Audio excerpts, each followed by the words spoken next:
Hello and welcome back to my channel, Mel Stampin' Gallery. I'm Melanie, your close to my heart maker. For today's layout, I am using the Sweet Memories collection. I'm using a little bit of the pattern paper, but mostly I am using the SVG digital art images to create my layout. And I've already prepared some of the pieces, and I've already gone ahead and cut some of that out, but you can see everything here that I'm going to be using. Now let me show you what comes in the Sweet Memories digital art collection. The Sweet Memories digital art collection has two 12 by 12 layouts, and then it has these different embellishment pieces and a title, several titles, and some other embellishment pieces that you can use for embellishments on cards or scrapbook pages. And it also has two pre-designed cards. Now, what I like to do is sit down with my Cricut design space and just go in and play with it and change things around. So let me show you what I did. Using the pieces and parts from the digital art collection, I sat down. I actually just took out my iPad one day while my husband was watching some football that I wasn't particularly interested in, and just kind of started playing around with it. Opened up Cricut Design Space, opened up these images, and just start playing around and trying to create a layout. Now, the nice thing about these images is, yes, when you bring these onto your Cricut design space, they come out, this layout will come in as one great big grouped piece, but you can ungroup it, and then you can use each one of these little pieces individually however you like. And that's what I did because I wanted to use this, the viewfinder thing up there for my layout. So that's what I did. All right, so I'm going to clear this away and we'll get started putting it together. The first thing I want to do to build my base layer is I'm actually starting with a piece of the pattern paper from the Sweet Memories collection. And I love this paper. It is absolutely gorgeous, but it is a little busy, so you want to use it in small doses. All right, so then I'm going to build a frame kind of style layout. And I wanted the white daisy in the center, and I've cut that down to 11 by 11, but then that wasn't standing out from the paper, so I just took a piece of the black and I cut that to probably 11 and a quarter by 11 and a quarter, because I just wanted just a little bit peeking out, as I want to leave that pattern paper showing as much as possible. So I'm going to start with that. But because I don't want to waste all this paper, I will gut this out, and I'll show you how I do that. So I just bring in my trimmer, and I use the Cricut trimmer. I do have links to all my supplies listed down below. And I just line it up on the 1-inch mark on the right-hand side, put my arm down, take my cutter, slide it up to the 1-inch mark on my paper, and then slide down to the 11-inch mark, and then I lift it up so I don't cut edge to edge, and then I turn it 90 degrees and do the same thing, line it up to the 1-inch mark, put down the arm of my cutter, again slide up to 1 inch and down to 11, and I do that 2 more times. Now I have that base piece gutted, and I've got the frame adhered to my paper, and let me just show you the back side so you can see how I gutted that out there, and that left me with a very nice piece that I can still use for another project. So let's put this down on the Versamat here, and I do have that adhered in each corner with a glue dot. All right, so now according to my sketch, I've got a piece of pattern paper that measures 5 by 10 and a half, and that's going to go approximately over here. And then I've got the viewfinder image that I cut, and you can see how I actually enlarged that, because if you look at the the picture of it, you can see in the layout, it's rather small. That's just around a 4x4 photo, and I wanted a really large element. So I enlarged that, and I'm going to do some treatment to that in a minute here. And that goes on top of the pattern paper, about like that. And the next thing is then my photo, which is a 4x6. Now this is kind of different for me. I don't have a photo printed out yet for this, but I've got so many possibilities that I could put here. I don't have a photo printed out because I've actually put my photo printer away, because this is actually a make and take that I am going to be offering at my crop that I am hosting this coming weekend. If you're watching this, this is the weekend, the first weekend of February. And so this is going to be the make and take that some of the girls will be doing if they choose to for our crop. Yeah, okay. And if you live in the Akron, Ohio area, that's where we do our crops. We do them, this is just our second one, but we plan on doing one again in the spring and again in the fall. So anyway, that's why I don't have my photo printed out, because my printer is put away. All right, so I'm just building up some of these embellishments here that I know are going to go down. Before I adhere all that down, I thought this all needed a little bit of work, like maybe some sponging, and I think in the background I might do some of that ink smushing. So let me clear this out of the way and I'll show you. To do my ink smushing, I just took a pencil and lightly drew around the circle so I could tell where I wanted the smushing to go.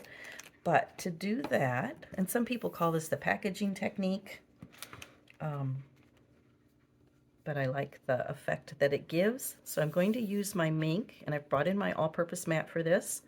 I'm using my Mink ink, and I'm just smushing it. You can't see it really on the camera, but it's there. A little bit of my ink. I'm going to spray a little bit of that with my spray bottle. And then I take in my plastic packaging. I apologize if this crinkles a lot. And I'm just going to pick some of that up with my package. And then let's move this out of the way.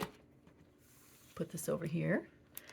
And I'm just going to lightly dab it on my paper. And excuse me, I have to change hands because I'm left. All right, so I've got that all smushed around the way I like it. You know what this reminded me of? Reminded me of doing way back in the 80s, I think it was. Early 90s maybe, where you did this to your wall with a t-shirt and some paint. And I think I did that on my guest room upstairs way back when. It's still there. I should repaint it. Anybody else ever do that? All right, so then I thought, me being me, I can't just leave things alone. I love these shimmer brushes that we have. And this one is the Mist. And I've just squeezed some out of my all-purpose mat to get a puddle. And then I'm going to lightly tap around here and get some of that mist color in here as well. And I just love the way the shimmer brush brings an added texture or dimension to your project.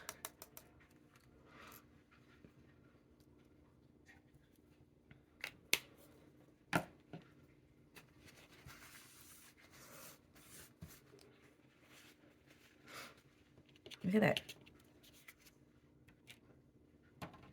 Now, let's see. Let's bring our patterns back in our paper, and I've got that pencil line, so I know this is going to go there.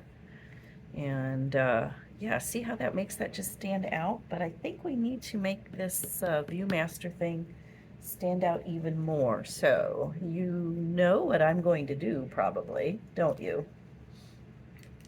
If you said sponge the edges, you were correct. So I think I'm going to do this in the Mink, and all the pieces in the Mink ink, because I don't want it as dark as the Mist, but I just want a little bit of that kind of antique-y look. So I'm going to take my blending brush here, my mini blending brush, and let's see, I'm going to take a rounded sponge dauber, and I've got it in my little bag that says Mink, so that I can, so I won't get it mixed up with other colors. And I'm just going to sponge the edges of that. Okay, so as you can see, I've got the sponging done on these two biggest pieces here, and down here I've got this border, and I've just taken a zip strip off of the pattern paper, and this scallop was, I actually cut this on Cricut. It was one of the free shapes. So I made a scallop, and I've just adhered that to the back of the zip strip, and that's going to go about like that. And I have all the other pieces cut. Let me bring in one of them here for you. You can see the camera with a swirl on it. And I'm going to adhere that together, but before I do want to go ahead and sponge all my die cut pieces, because I do like to do that. It just, I think, gives them a little bit more dimension to the pages. So I'm going to do that real quick, and I'm going to, I think, do it with my Mink. I'm still going to do it with the Mink ink here. Actually, let me bring in the camera and show you what I've done. I changed my mind for the camera. Since the camera is cut in the mist ink, I decided to use the mist on that because the Mink wasn't showing up real well. Excuse my voice. I've got a cold right now, and I sound a little hoarse. I apologize. So anyway, I've got the camera, and before I adhere it down to the base piece, I am taking my Mink. Not Mink, Mist. I get those two colors. They don't look anything alike, but because the words are so similar, I get them mixed up all the time. Anyway, so I'm using the Mist and just very gently going in a circular motion because I kind of want to pick up those edges on the inside, but it's very, very delicate. So I'm just being very gentle and going in circular motions. Now, the reason I didn't do this, I didn't adhere it first and then do this, because I don't want this mist color on the base piece. And I know it's probably kind of hard to see this on the camera, but it really is making a difference, and it does make it pop. All right, so I'll finish that, and I'll be right back. All right, so the camera I'm done with. I've got that sponged and put together, and I did go ahead after I adhered it and sponge the edges. And then I started working on the flower, and I was going to do the same thing. And I did do the same sponging like I did on the camera for the outline piece of the flower.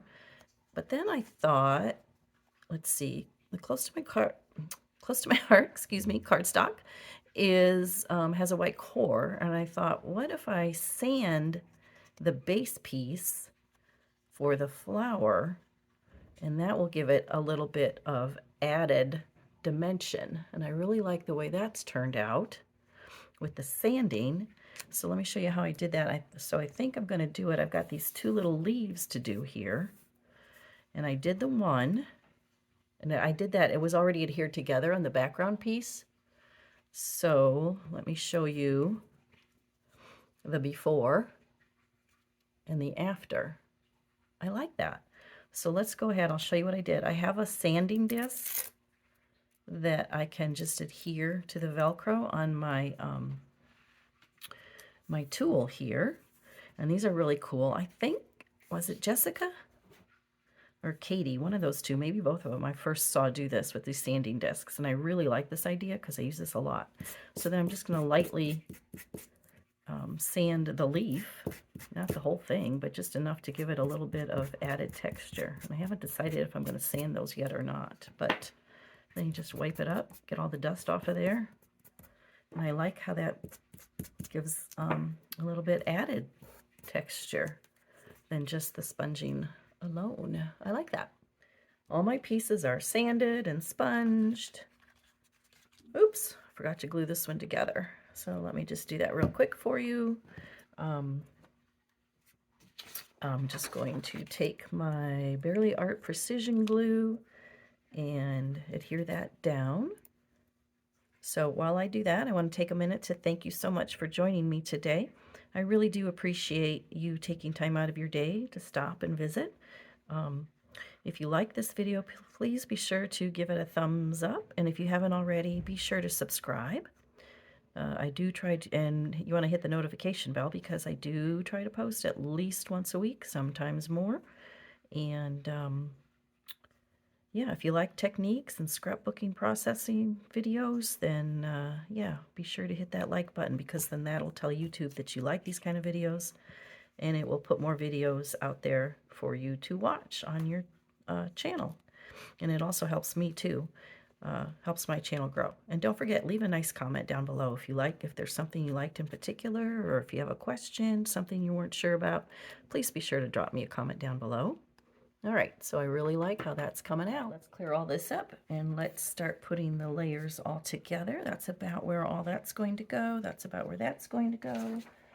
Let's see, the next thing, the camera is going to go about here, kind of under the photo a little bit, and I'll fiddle with all this and get this laid down in a minute. And then the flower, I got carried away with my sanding, but that's okay because I'll cover that up with the rose. So the rose will go there. And then let's put the two leaves up here. And those are going around this corner somehow or another. Maybe about like that. And then the butterfly is going down here. You know what? Let's do this. Let's make the butterfly stand out a little bit more. And let's take our bone folder. And you know how you curl ribbon? That curly ribbon? That's just what you're doing here. And curl the edges a little bit. And then just give him a little fold. So I'll just put a little bit of glue right there to glue him down. Or her. Maybe it's a her. Okay. And let's see the camera. Oh, the title. Let's not forget the title. And the title is going to go here like that. Okay, I'm going to go ahead and adhere that all down, and I'll be right back to show you the finished product. Well, let's see. Everything is adhered down, and like I say, I don't have my picture printed yet because my photo printer is packed away for my retreat. But yeah, if you're coming to our retreat, this is the layout that you are going to make. And as I was doing this, it reminded me of the layout I did last week for Erin's scraplifting challenge. So yeah, it's all the same colors and everything because it is the Sweet Memories. But guess what? I think I'm going to make this a companion page to this one. So I'll have to find my wedding photos and put one of them in there. I think I probably have another one of me and my son. So yeah, I think that's definitely what I'm going to do there. So be sure to check out my social media pages because I will have still shots of this posted there. And I think I'm going to add a few little probably gems and things to this. But like I say, it's all packed away for my retreat. So be sure to check the social media pages, Facebook and Instagram, for the still shots, which are all linked down below, along with all the links to the supplies that I used here. So again, thank you so much for joining me. I really do appreciate you stopping by. And don't forget to leave me a sweet comment down below. If you'd like to see more videos like this, give it a thumbs up. Thanks. See you next time. Bye.